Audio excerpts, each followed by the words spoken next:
I've spent the last 4 years learning from the most brilliant marketers today. And now I've left my 9-to-5 to take the plunge and build my $1 million business. The real question is, how will I do it without VC funding or debt, completely from scratch? This podcast is here to give you the answer. Join me and follow along as I learn, apply, and share marketing strategies to grow my online business, using only today's best internet sales funnels. My name is Steve Larsen, and welcome to Sales Funnel Radio.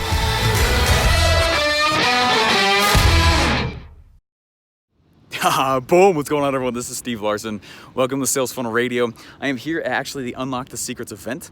It just started. I'm supposed to be in there right now, but I have this thought, and I just keep getting a bunch of people reaching out. Not a whole bunch. Well, I've had many people reach out actually.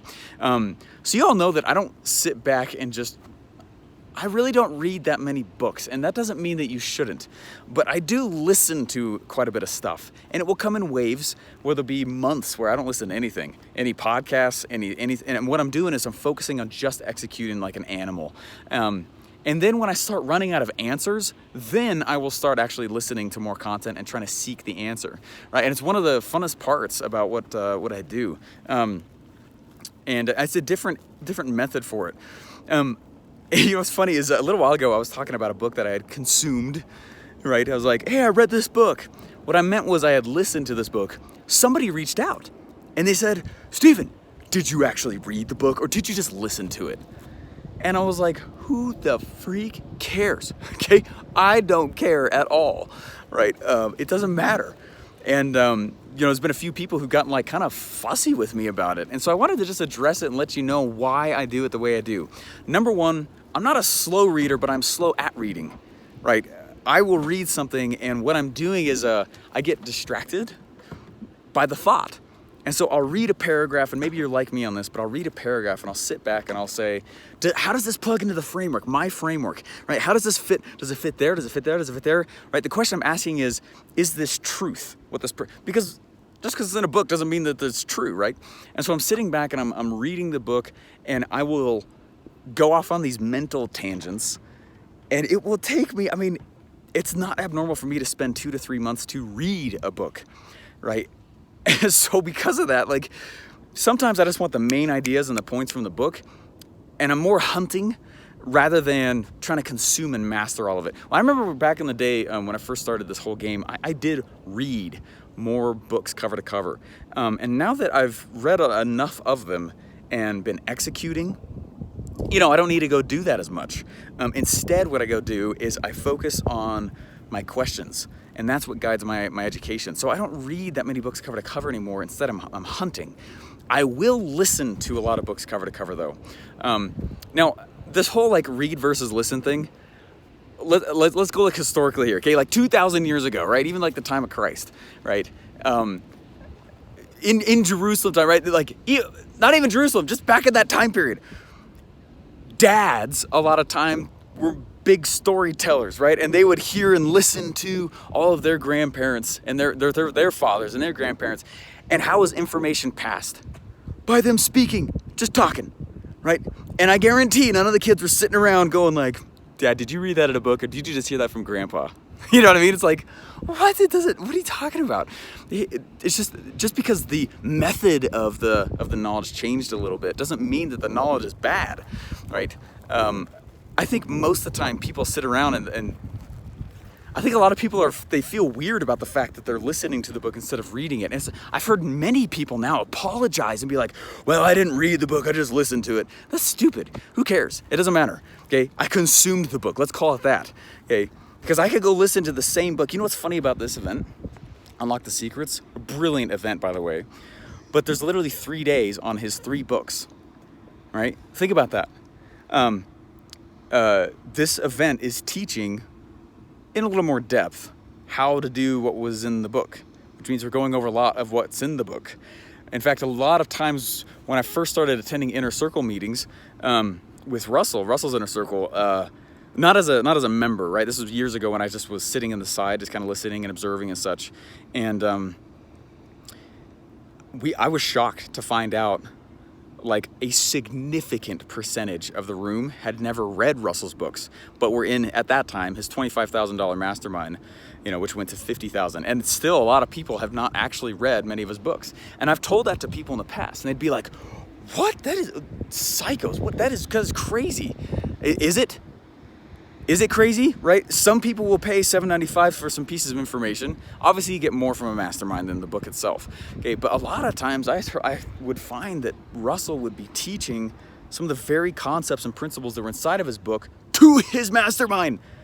It doesn't matter that did he read it? Did he listen to it? Did he understand it from a mastermind? Which comes with far more, obviously, than the book. But you see what I'm saying? Stop getting hung up. And stop, if you're like me and you're like listening to books, stop apologizing for that. It doesn't matter. Who cares? Okay. Yes, I will go and I will listen to books. I listen to books far more than I read them. And I know some people be like, well, you have to read the book I want the information faster. Right? I want to know the main key points quicker. I know I can listen 2 or 3x speed all the time, all my books, and just listen, be like, oh my gosh, okay.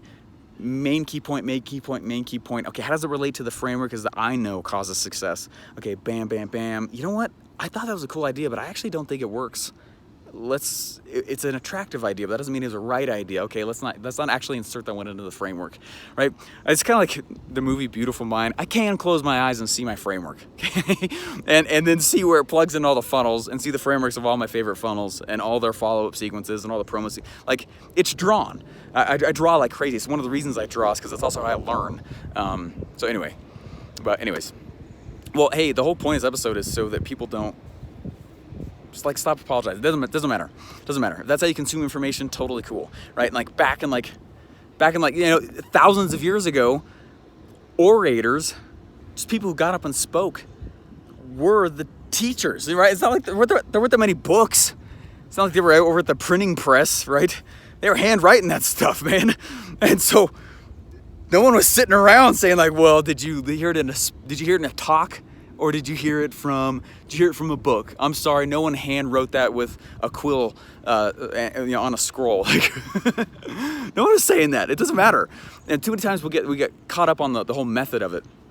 There's a power behind this though. And this is the second point I wanted to make with this episode. Okay, if you think about I remember what's interesting is have you ever been chatting with somebody and they'll tell you something they learned and you're like, really? And they're like, yeah, I read it in this interesting book. What do we usually do? It satiates the question.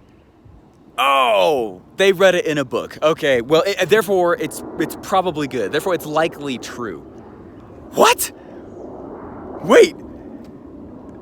What? There's a big lesson in that. Method does carry authority. It does carry authority.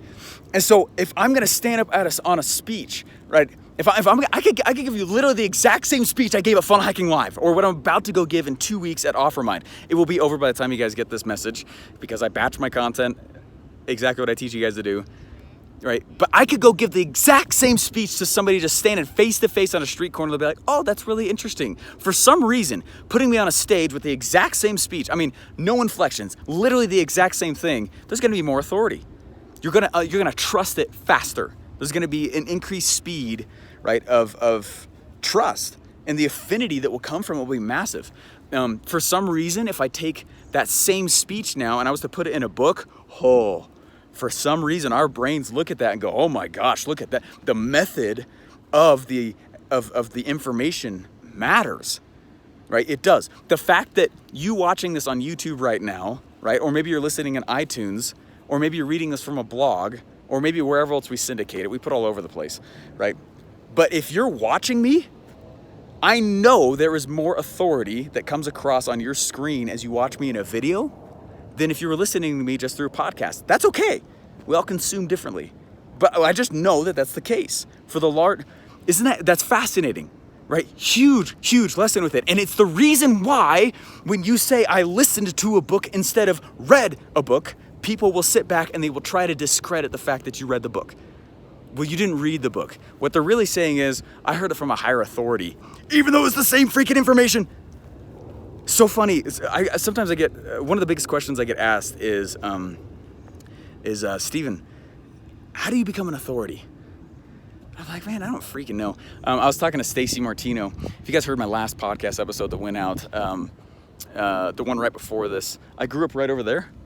I'm in Denver right now. I grew up right on the other side of Denver, a town called Littleton, and huge. It's actually a big city, contrary to the name. It's a suburb of Denver. I was trying to, kind of shake hands with skeletons in the closet, which more and more will be required of you to do the further you go down any path, not just entrepreneur path. Any path will require you to kind of purge yourself and keep getting better, you know what I mean? Anyway, so I was talking to Stacy Martino, who's amazing. She's a relationship expert. I'm pointing over there because that's where the event room is. and I was chatting with her, and I was like, sometimes I don't know whether or not to burn my skeleton of closets because I hate them, or hug them because of what they made me. You know what I mean? I'm not talking about like secrets and stuff. I'm talking about like, the past that all of us will go through, and all of us will experience some level of crazy. And I was chatting with her, and I was like, it's fascinating because some people have asked me. There's a few questions that are continually getting asked more frequently, and it's just how it is. And it's one of the reasons I know what to make, because I'm listening to your questions. But one of the questions I'm starting to get more and more frequent from people is, Steven, how do I become an authority?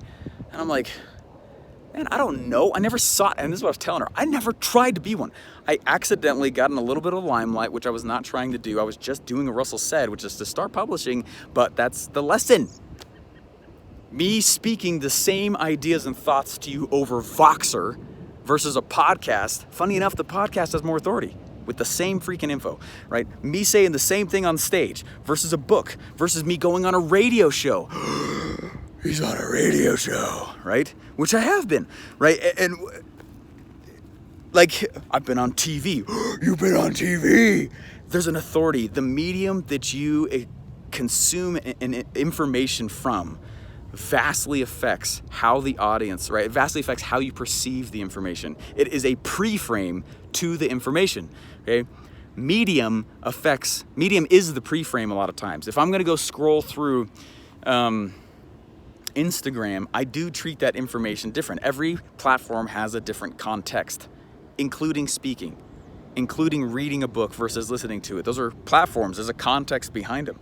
And so that's the big lesson behind it is, number one, who freaking cares if you've been reading books or listening to them, right? I listen to I would rather download a program and listen to it while I'm going about my day than me sit down. Like, I don't sit. You see where I am. Sometimes I need to pace around. Okay, but that's the huge lesson. And then understand the other side of that coin, though, to know, like, oh my gosh, these mediums that I go choose to publish with really are actually affecting my audience. And it's funny because people ask, like, Steven, you haven't written your book yet. I'm saying the same things that are going to be in it on a podcast. You see what I'm saying? Right? I mean, it'll be different in terms of like some clarity. It'll be different in terms of like, some concise thoughts and things like that. But that's the point, and that's the whole purpose of this episode. Number one, don't apologize for the medium you find teaches you the best. And number two, understand though how it does influence those that are starting to follow you or who are consuming things from your business, whether you're B2B or B2C, right? It doesn't matter. They are affecting, it is a pre-frame for how you are perceived. So I know people who are like, I'm not going to go on that platform, right? Or I'm not going to go over there because my information, the context of that platform would not do well for the information I'm giving, right? And I get it, which is why there's a lot at events that I can share that I can't or will not share on a podcast. So I do get several who reach out and say, like, Steven, you give so much stuff on your podcast. What else can possibly be in your courses? A lot more, right? Tons more. I don't have an issue with that. There's a lot more helpful stuff in them because the context of the platform allows me to do so. The context of OfferMind, which is coming up in 2 weeks, allows me to do far more. The context of them getting into an event changes the environment, changes the setting, changes the state of the brain faster. Do you imagine if you treated every one of my podcast episodes like you were sitting in an audience watching me do it, right? You would treat the episode with far more affinity, far more, I hate using the word, authority, right? Far more, like,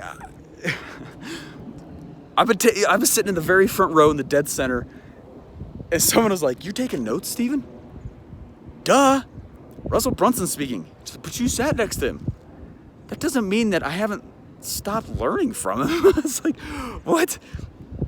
right? But just think about that. If you were to take an episode, take these different information, just information. The way you choose to develop it, the platform you put it on, vastly affects how it is that people are going to perceive it and how you go consume it. Okay, and that's don't apologize for whatever that is again, but just imagine.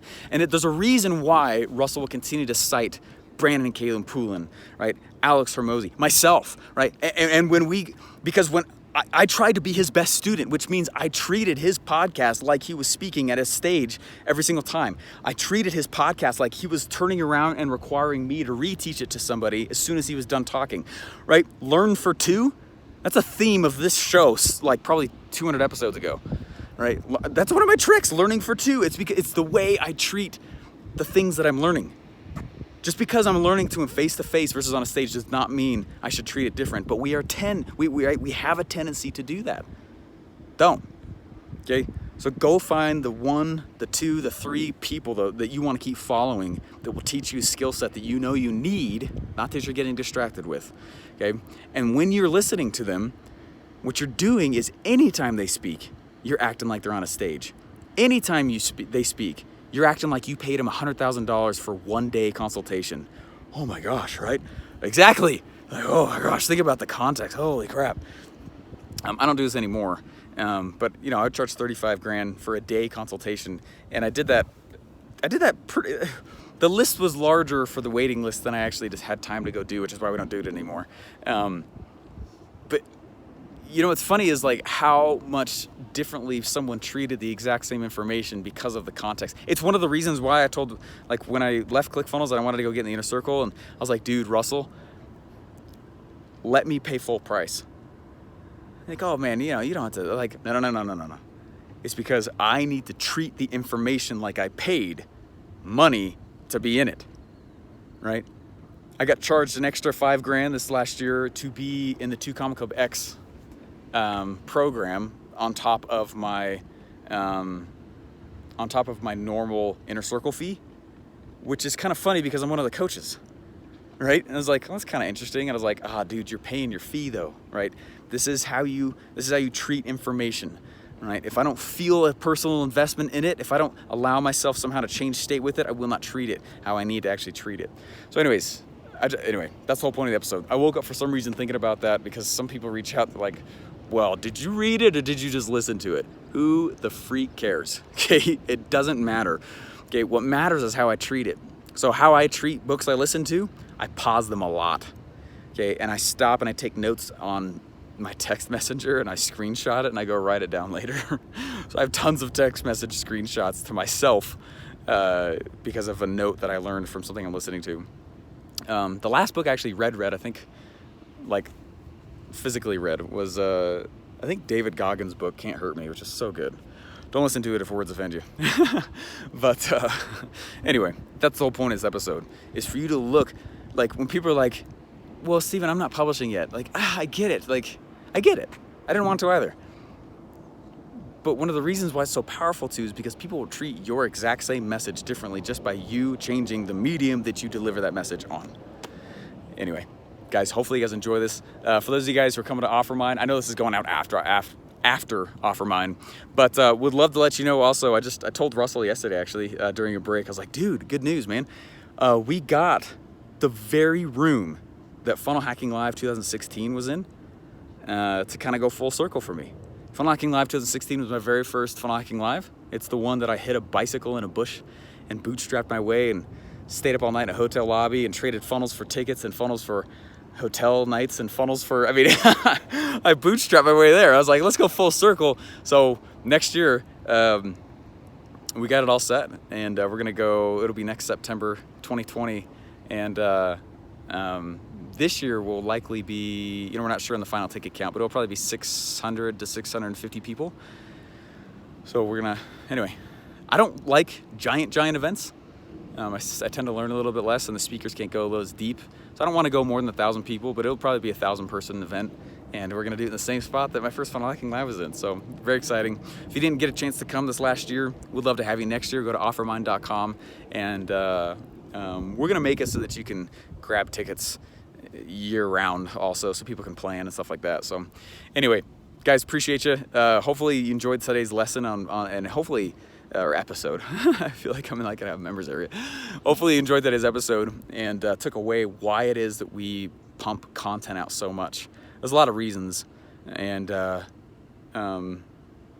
that's one of them. Okay, is the I hate saying authority, but it's one of the reasons why it matters. Anyway, all right, guys, I'll see you guys later. Bye. Oh, yeah. Hey, wish you could geek out with other real funnel builders and even ask questions while I build funnels live? Oh, wish granted. Watch and learn funnel building as I document my process in my funnel strategy group. It's free. Just go to thescienceofselling.online and join now.